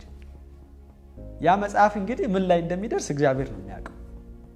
ስለዚህ እግዚአብሔር ሰይጣን እኛን ለማስቆም እየተሯሯጠ በነበረበት ታይም እኛ ለካ ምስክርነት ላይ ነው የነበረው። እኛ ራሳችን ሐሳባችን ምንድነው? እዛ ቦታ በቃ ይሄንን ፕሮግራም እንዲቀጥል እናስደርጋለን፣ ሐሳብ እንደዚህ እንላለን የሚል ነበር። ነገር ግን ያንን በመናስበት ጊዜ እግዚአብሔር ዓላማ ሌላ ነው። ለምን? ምንድነው የሚለው እግዚአብሔር ቃል? በነገስታት ፊት ምስክሮች ትሆናላችሁ አይደል የሚለው። እኛ የታየን እሱ ነው። ወደ 5-6 የሚሆኑ ከፍተኛ የከተማ አመራሮች ባሉበት ቁጭ ብለን ምንድነው የሰራ ነው የሚለው ከሀ እስከ ፐ የአድቬንቲስት ቤተክርስቲያን በትግራይ አድርጎ እንደገባ ለቀረው የኢትዮጵያ ክፍል እንደደረሰ ቀደምት የመጀመሪያው ማዕከል እንደሆነ ቤተክርስቲያኗ የምትሰራቸውን በአካል በመንፈስ በአይምሮ ለማህበረሰቡ የምታቀርባቸውን ነገሮች በሙሉ መጽሐፍቶቹን ለሁሉም እንዲደርሱ አይደል። ለማስቆም በሚመጡበት ጊዜ እስኪ መጽሐፉን ስጡኝ፣ ይሄ እኮ መንፈሳዊ ነው፣ ለምንድን ነው ይሄን የምታደርጉት? ጤና ብላችሁ ብለው እስኪ እናንብበው ብለው ይዘው ይሄዱ ነበር የሚቃወሙን በሙሉ። እና እግዚአብሔር በነገስታት ፊት እንድንመሰክር እድል የሰጠንበት። ለኛ ግን ምንድነው? አይ ሊቃወሙን ነው ሊያስቆሙን ነው የሚል ሐሳብ ይዘን ነበር ስንሄድ የነበረው። እንደዛ ግን አልነበረም። እግዚአብሔር ለካ በነገስታት ፊት ቁመን እንድንመሰክር ይሄ እውነት እንዲታወቅ እነዛ መጽሐፎች በእያንዳንዱ ቢሮዎች እንዲገቡ ለነዛ ሰዎችም እንዲያነቧቸው መጽሐፉ ስለምን እንደሚያወራ እንዲያውቁ ሰይጣን የተጠቀመውን የውሸት ነገር እግዚአብሔር ገልብጦ እውነት ወደ ሌሎች እንዲደርስ አደረገ። ለማስተማር የቻልንበት ሁኔታ ነበረ። ነገር ግን ይሄ ነገር እያደረ እንደገና ወደ ማክሰኞ ተሻገረ። መጽሐፉን ማሰራጨት እንድናቆም ከመንግስት በመጣው ወይም በአስተዳዳሪዎች በመጣው ሁኔታ መጽሐፉን ልናቆም ችለናል። እኛም በዚህ ሁኔታ በጣም የሚደንቀው የምናስተምረው ትምህርት ምንም ሌላ አጀንዳ የሌለበት ይሄ ነው ብለን የምናሰራጨውን መጽሐፍ ራሱ ለነዚህ ወኪሎች ወይም እየመጡ ለሚጠይቁን ባለስልጣናት ሁሉ የመስጠት እድል ነበረ እና በእያንዳንዱ ቢሮ ማለት ይቻላል አሁን መጽሐፉ ገብቶ ይገኛል። ሮብ ዕለት ደግሞ እንደዚሁ ሲጀመር የዛን ያስታውሳለሁ 300 ሰው ነበር የመዘገብኩኝ እና የታከመው 145 ሰው ላይ ሲደርስ 6 ሰዓት ረቡዕ ጉዳይ ለ6 ሲደርስ ጭራሽ የሚመለከታቸው አካላት ወደዛ ምንሰራበት ደስ የማይሉ ድባብ መፍጠር ጀመሩ። ያ ድባብ ደግሞ በጣም ከባድ ነበረ። እንኳን እኛን ቀርቶ ለታካሚ ራሱ የሚያደናቅፍ ነበረ እና በጣም ስሜታችን ራሱ በጣም ሪሊ በጣም የተቆጣንበት ያዘንበት ነበረ። ምክንያቱም በኋላ ላይ ግን በሮብ ዕለት የመጣው ትንሽ ከሌሎች ቦታዎችም ሆነ በዛ ሰሞን ከነበረው ከአርብ ጀምሮ ከነበረው ፕሮግራም የተለየ ነገር ነበረና ያ ምንድነው ከፍተኛ ህዝብ ቁጥር እየጨመረ በመጣቱና መጽሐፍትን በጣም በከፍተኛ ሁኔታ እየተሰራጨ ስለመጣ በዛ አካባቢ ያለው የሃይማኖት አካል ይሄንን መንግስት እንዲያስቆም ወረራ የሃይማኖት እንደተፈጸመበት ተናግሮ እኛም ደግሞ ወደ ከተማው ጸጥታ ቢሮ የተጠራንበት ሁኔታ ነበርና ወደ ጸጥታ ቢሮ ስንጠራ ወንድሜ አንተን ያግዘኛል። ሮብ ቀን ነው አስታውሳለሁ። እኔ እና ወንድሜ ፓስተር ኤፍሬም እና የትግራይ ሚሽን ፊልድ የፋይናንስ ክፍል ኃላፊ ወንድማችን አለም ሶስታችን ሆነን ወደ መንግስት አካላት ተጠራ እና የተጠራ ነው ምንድነው ስላለው ሁኔታ እየተደረገ ስላለው ፕሮግራም በቃ ትንሽ ነገር በቃ ሰይጣን እየመዘዘ ይሄ እንደዛ ነው በቃ ነገሩን ለማስቆም ትንሽ ነገር የማይሆን ነገር እየመዘዘ እና ለነሱ የደረሳቸው ወሬ ትክክለኛ ያልሆነ ነገር እንደነበርና እኛ ቀርበን ምን እያደረግን እንደሆነ እንደገና እንድንናገርና ስንሄድ ከከንቲባ ቢሮ ከጸጥታ ክፍል ኃላፊ ከማህበራዊ ጉዳይ ከጤና ከሃይማኖት ተቋም የመንግስት የሃይማኖት ተቋም ክፍል ኃላፊ ከቤተ ክህነት ከሌሎችም ሆነው ወደ 6 እንደዛ ሆነው ነው ስብሰባ ስናደርግ የነበረውና እየተናገርን መልስ እየሰጠን ነበርና ይገርማል። እግዚአብሔር የሚከፍተው በር ይደንቀኝ ነበርና ሰዎች በተሳሳተ መልኩ ተረድተዋል። ያንን ግን ለበጎ እግዚአብሔር ሲጠቀም እናያለን። እኛ ምንም የተናገርነው ነገር የለም። ተልኳችንን የቤተክርስቲያን ዓላማ ምን እንደሆነ የጤና ስራ ምን እንደሆነ ነው በዛ ስፍራ የገለጹ። ስለዚህ ይህንን ለመረዳት የተቸገሩ ሰዎች እንዳሉ አይተናል። ባለማወቅ ይህንን ነገር ደግሞ ያደረጉ ሰዎች አሉ። ምናልባት ይህንን የምንመለከት አሁንም በዛ አካባቢ የተሰራውን ስራ በተመለከተ የተሰራውን ዘጋቢ ፊልም የምናይ ሰዎች ካለን አሁንም ዓላማችን በሽሬ እንዳስላሴም ይሁን በመቀሌም ይሁን በደቡብም በሰሜንም በምዕራብም በምስራቅም ሰው ልጅ የመጣው የጠፋውን ሊፈልግና ሊያድን ነው ተብሎ እንደተጻፈ በመንፈስ በአእምሮ በአካል በጭንቀት በህመም በደዌ ያሉ ወገኖቻችን ነፃ እንዲሆኑ ነው። ሌላ ዓላማ የለንም ወገኖች። የተነገረን ነገር ምንድነው ፕሮግራሙን እንድናቆም ነው። ሮብ ቀን በቃ ከሐሙስ ጀምሮ መቀጠል እንደማንችልና ወደ መጣንበት እንድንመለስ ነው የተነገረን። ይሄ ሆኖ ግፊቱ እያየለ ስለመጣ አገልግሎታችንን በ5 ቀን ውስጥ ልናቆም ችለናል። ምክንያቱም ሮብ የመጨረሻው አገልግሎት ነበረ። ሮብ የተጀመረው የጤና ኤክስፖ ቆመ። ከዛ ማታም ላይ የምናገለግለውን አገልግሎት በዚህ አይነት ሁኔታ አንቀጥልም ብለን ያቆምንበት ሁኔታ አለ። ነገር ግን ወገኖች ሳምንት ሙሉ ከተሰራ እስከ ሮብ የሰራ ነው ከእሁድ እስከ ሮብ የሰራ ነው ፕሮግራም ኖርማሊ ለ10 ቀንና ለ9 ቀን የምንሰራው ፕሮግራም ነው በ4 ቀን ውስጥ የተጠናቀቀው። ከሌሎች ቦታዎች ይልቅ ይሄ ደግሞ በ5 ቀን ውስጥ የተሰራው እጅግ በጣም ትልቅ ነበር። በወቅቱ በእነዚህ 5 ቀናት ውስጥ ብቻ 10 ነፍሳት ራሳቸውን ለእግዚአብሔር አሳልፈው ሰጥተዋል። እነዚህ 10 ነፍሳት በጤና ኤክስፖ የተገኙ በተለያየ ጥሪ የመጡ ሰዎች ናቸውና ሮብ ማታ ምንም እንኳን አዳራሹን እንደሌላው ጊዜ ከፍተን ህዝብ አቀፍ የሆነ አገልግሎት ባናደርግ 10ሩ ግን መጥተው አገልግሎቱን ለእነሱ ብቻ አድርገን ከነሱ ጋር ጸልየን ተንበርክከን አድራሻቸውን ስማቸውን ወስደን በአካባቢው ላለው ወንጌላዊ ወይም ከአቅራቢያ ከተማ ለመጣው አገልጋይ አደራ ብለን የመጣንበት ሁኔታ አለና ያ የመጨረሻው የሮብ ምሽት ለኔ በችም የማይረሳ ትውስታ ነበር። ስለዚህ ሮብ ቀን አቆምን። ለሁሉ ቲም ተናገርን። ዛሬ ፕሮግራም አይኖርም። የተከራየ ነው ቤት ነበረ ለቸርች እንዲሆን ተብሎ የተከራየ ቤት ነው የነበረ። እዛ ወስደን ነገርናቸው። ሁሉም እዛው እንዲሆኑ ማታ ፕሮግራም አይደረግም። ሐሙስ ጧት ተነስተን ወደ መቀሌ ጉዟችን እናደርጋለን፣ ወደ አዲስ አበባ እንመለሳለን የሚለውን ሐሳብ መጥተው ሲነግሩን ሪሊ ለመናገር በቃ ፊል አድርጌ ነበር። ሁላ ራሱ የሆነ ሌሊት በቃ ከኛ ጋር ሄዱ ብዙዎች ወጣቶች ለመጀመሪያ ጊዜ እዛ ኤልዚ ኤክስፖ የተሳተፉ ሳይቀር ማልቀስ ጀመሩ። ምክንያቱም እነዛ ሰዎች ነገሩ እንዲቀጥል በተጀመረው ሁኔታ በጣም የሚፈልጉ ነበሩ። ማልቀስ ነበር። ነገር ግን አንድ ስፍራ ካልተቀበላችሁ ወደ ሌላው ከተማ ምን በሉ ሂዱ ይላል አይደል የእግዚአብሔር ቃል።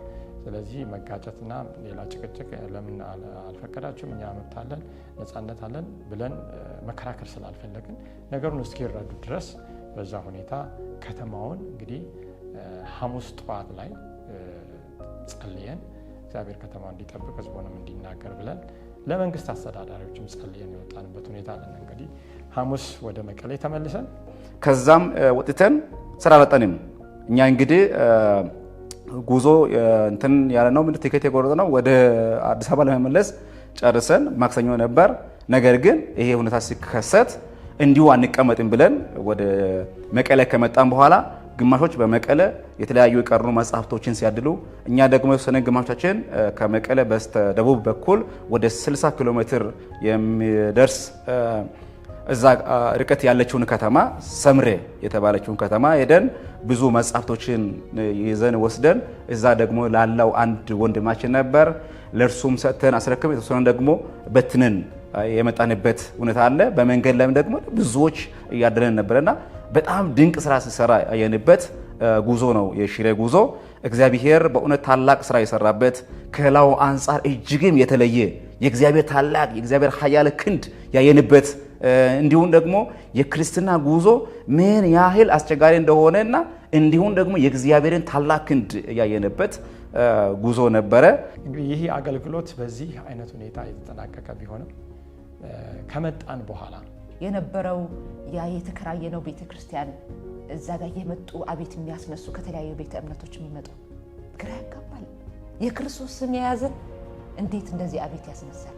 ነገር ግን የአቤትም ለኛ ጠቀመን። ሰዎች በግርግር መሃል ላይ መጽሐፍ ቅዱስ ቁጭ ብለው እንዲያነቡ የክርክራችን ስበት ክርስቶስ እንዲያደርጉት ያስቲፕን ተጠቀሙ እና ቁጭ ብለው ማውራት ሲጀምሩ አጠገባችን የሆነ የኦርቶዶክስ ቤተክርስቲያን ድንጋይ ይጥላሉ። እነዛ ከተለያዩ ቤተ እምነቶች የመጡና ሲጥሉ በሩቁም በቅርቡ የሚከታተሉ የሰፈሩ ተከራዮች አሉ እና ያ ግርግሩ በምን መልኩ ነው ያቆመው ብሎ ሲጠየቁ መጽሐፍ ቅዱስ ተነጋግረው ያው ትክክለኛ እንደሆነ በመጽሐፍ ቅዱስ እንደረቷቸው እንዳሸነፏቸው ተነገረ።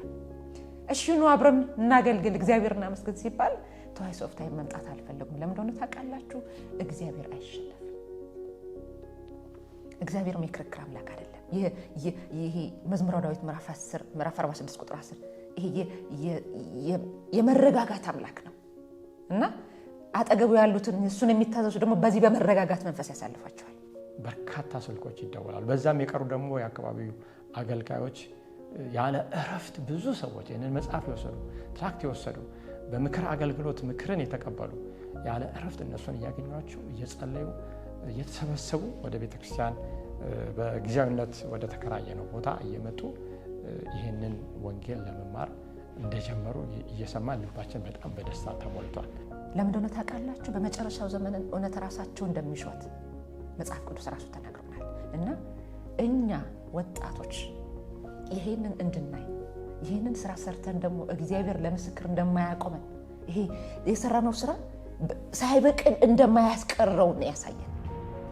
የሰራነው ስራ ለቀጣዩ ከሱ ጋር ረጅም መንገድ እንድንጓዝ ነው ጽናት የሆነብንና ትልቁ ክፍል ነበር በምድር ላይ። ይሄ እንደዚህ አይነት ትልቅ ተግዳሮት አላጋጠመንም። ግን የሚገርማችሁ በ3 ተኩል ቀን 750 ሰው የታከሙት በ10 ቀን ሙሉ መቀሌ ላይ 1000 ምናምን ሰው ብቻ ነው የታከሙት። ልክ ጉዞ ጀምረን ሐሙስ ለታ ከህንጻጽ ከአክሱም ከሽሬ ወደ አክሱም ያለች የሆነች ገጠር አለች። ከዳባጉና ከተለያዩ ሰዎች እንዴት እኛን ሳታክሙ ትሄዳላችሁ? ከአዲድ ኮኮብ፣ አዲድ ዳዕሮ የተለያዩ ገጠሮች መምጣት ጀመሩ እና አንድ የሬዲዮ አድማጭ ነበርና አድቬንቲስቶች የጤና ሕክምና ለማድረግ ነፃ ሕክምና ለማድረግ መጡ ተብሎ ሲመጣ ለ18 ዓመት ሙሉ ነው የሰማን። በአካል ላገኛቸው ነው ህዝቤን ሊያድኑ ነው ብሎ ደወለልኝ እና ያቀኝም ነበር። የዛኔን ያወቀኝ በቃ በጣም ብዙ እኔን በስራ ሂደት ላይ በእግዚአብሔር ስራ ላይ በቃ አይኔን አስፍቼ የማይበትን ቪው ነው የተሰጠኝ። በዛቅ በጣም እግዚአብሔር በስራ እንደሆነ በተለይ ደግሞ ሰርተው ለመስራት ከወጡ ጋር እግዚአብሔር አጠገብ እንደሆነ ብዙ ሰዎች ደግሞ እውነትን እየፈለጉ እንደሆነ በተግዳሮት መካከል ደግሞ የእውነትን ተገዳድረው እንደሚያመጡትና ግን ከዛ በኋላ ከወጣን የተደወለልን ስልክ ነው የሚበዛው። ለምን እነዚህ ሰዎች ትፈራላችሁ? እንዴት እነዚህ ፈከሩ ብላችሁ ዘመን ሙሉ እኮ ነው የፈከሩት፣ ለዘመናቸው ሙሉ ነው የፈከሩት። ግን ሳያውቁት ህዝቡ እያመለጠ ነው ከእጃቸው ምናምን ብላ አንዲት እናት እንደውላለኝ ነበረ ከታከሙ ሰዎች መካከልና ግን እንደዚህ ነገር አይተንም ሰምተንም ማናውቅ እግዚአብሔር ይባርካቸዋል። እና እግዚአብሔርን ስለዚህ እናመሰግናለን። የምንለው ነገር የለም። አምላክ ይሰራል። ጸሎታችንን በፊቱ ያስቀመጥነውን አደራ በዛ በጾም ጊዜ ሁሉ የጮነውን ሰምቶ ነፍሳትን ለክብሩ ራሱ አድኖ እየሰራ ያለበት ሁኔታ ነው። ደግሞም እያዳነ ነው። ከዚህ በላይ እኔን ብትጠይቁኝ ደስ የሚያሰኘኝ ነገር የለም እና ይህ አገልግሎት ጥሩ ነው። እንዲህ አይነት ያልተለመደ ነገር ሲያጋጥመን ያላየነውን ነገር እንድናይ ያደርገናል። ለሚቀጥለው ደግሞ እንዴት መዘጋጀት እንዴት መጸለይ እንዳለብን ያስተምረናልና እግዚአብሔር ይባርካችሁ። እና የነበረው ቆይታችን ይሄን ይመስል ነበር። እግዚአብሔር ስላደረገው ነገር በሙሉ እግዚአብሔር እጅግ አድርገን እናመሰግናለን። አሁን ቤተክርስቲያን ተከራይተን ሰጥተናቸዋል። ከፊልዱ ጋር በመተባበር ለአንድ ዓመት የሚሆን የቤት ኪራይ በፓሮሲያ በኩል በፊልዱ በኩል ተደርጎ ድጋፍ ተደርጓል።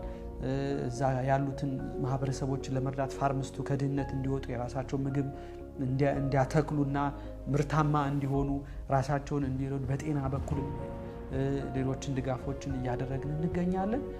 እንግዲህ እግዚአብሔር በረዳን መጠን ያንን ቦታ ደግሞ ቤተክርስቲያኑ እየሰፋ እየሄደ ምእመኖች እየበዙ ያ እውነት በገባበት መጀመሪያ ይሄ እውነት የገባበት ቦታ ላይ እንደገና እንዲያንሰራራ ትልቁ ምኞታችንና ጸሎታችን ነው።